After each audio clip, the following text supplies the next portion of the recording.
Здравейте! Вие сте с моята видеоблог Футбол и спорт с Тонката. Днес ще стане дума за вчерашният финал за Купата на Краля на Испания между съставите на Барселона и Реал Мадрид. Каталонците, както повечето от вас може да знаят, се поздравиха с триумфа след продължение с 3-2. Изключително много интересен матч, който се игра в Севиля. Младият състав на немският наставник Ханси Флик триумфира в крайна сметка 31-ви трофей за Блауграна, с което те в този турнир са отлични лидери след Атлетик Билбао 24, Реал Мадрид с 20. Матчът започна от начало с натиск на Барселона. Тези ситуации още в самото начало бяха пред Тибо Куртуа, белгийския страж на Реал Мадрид, и около тяхното наказателно поле.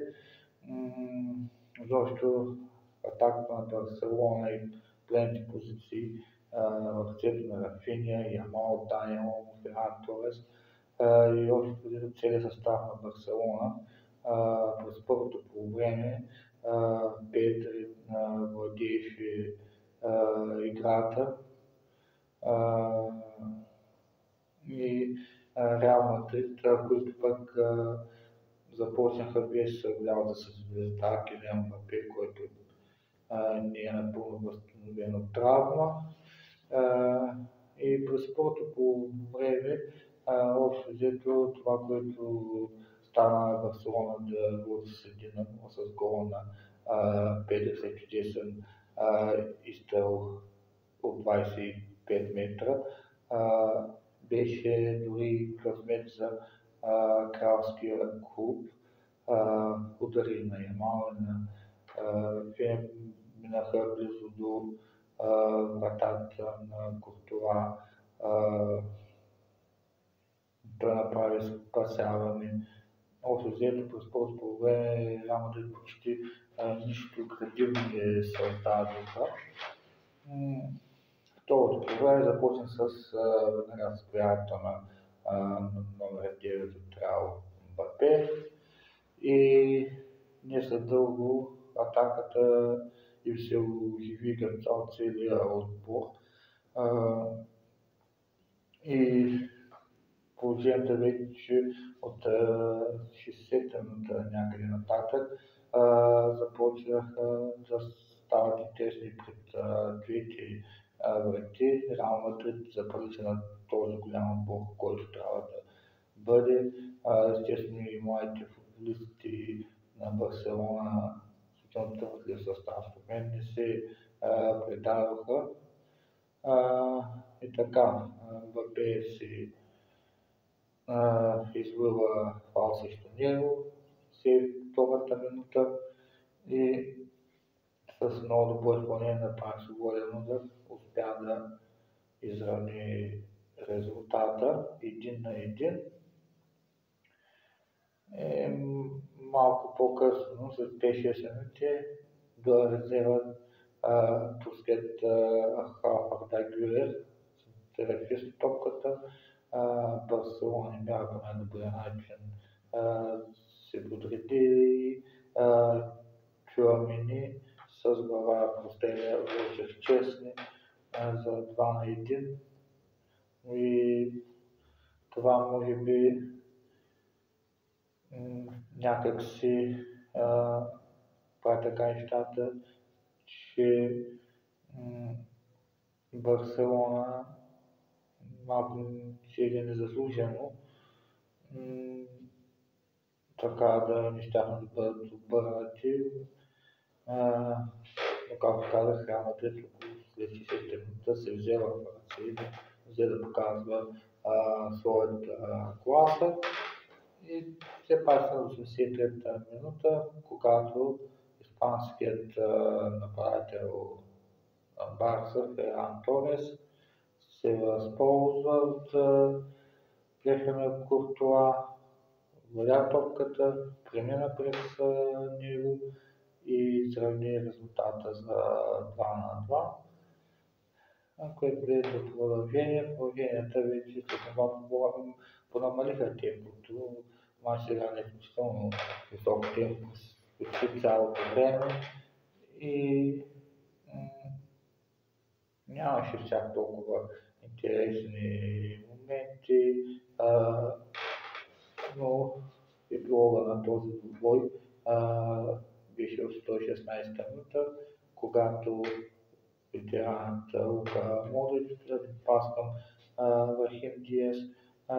Жил Конте цитранеше на Барселона много добре, издебна момента, пресече паса по диагонал с няколко крачки напред, надграси наказателното поле, прави страхотен удар по земя, който се озова в мрежата на Реал Мадрид на Тибо Куртуа и така Барселона триумфира с Купата на краля, победа с 3-2, като се отвори пътя към така мечтаният требъл. Знаете, Барселона ще играе по финал Шампионската лига с Интер, като пък последното класико, който за сезона след 2 седмици на 11 май, когато може би ще се реши какво ще стане с титулата. Мач от 35-тия кръг ще бъде за сега този сезон. Барселона е категорична срещу Реал Мадрид, 3 мача, 3 победи, но ще видим какво ще стане на 11 май.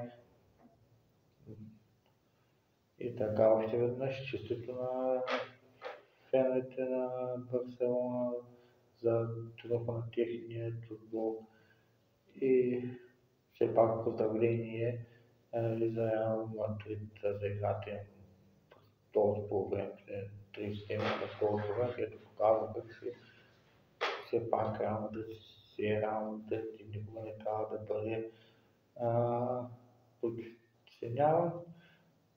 Това е общо взето. Имаше някакви спорни моменти в този матч. Намеси на ВАР превратиха до вреда на Реал Мадрид. Имаше някакви избухвания на немския защитник Антонио Рудигер, който в края на матча замери съдията с бутилка, изнирала напрежение, но мисля, че се получи един страхотен двубой, в който цял свят винаги чака между на тези отбори, винаги чака с нетърпение Ел Класико. Освен за Ел Класико, видите, ще стане дума набързо какво предстои през днешния ден като най-интересни футболни моменти очаквани блъсъци. Втори полуфинал за FA Cup. Манчестър Сити и Нотингъм днес се изправят на Уембли едни срещу друг. Вчера Кристал Палас изненадващо разби с 3-0 Астън Вила и е финалист. Стигам сега за Манчестър Сити, който този даде титлата, и четвърти срещу шестия, изненадата на сезона, Нотингъм Форест. Се може ли славният някога дократен европейски клубен шампион отново да е в голямата игра за трофей, FA Cup, най-старият футболен турнир в света. Ще видим.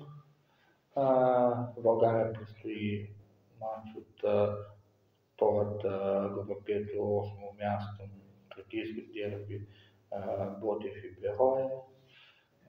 Интересно ще да е в Италия. 16 часа. Интер срещу Рома. 9:30 Наполи Торино. Наполи Интер с равни точки в сериозна борба за шампионска титла с Скудетото. Друго какво е интересно, разбира се, един удобен час за българско-европейския зрител, 9:30, 21:30, най-голямото дерби на Аржентина, супер класико, Ривър Плейт, Бока Хуниос, един просто легендарен матч, но невероятно съперничество, който през годините синоним на истинска страст. И хора по трибуните в цяла Истина и по света. Това е от мен в това видео Футбол и спорт с Тонката. Благодаря ви за вниманието. Хубав ден и приятни неделни емоции.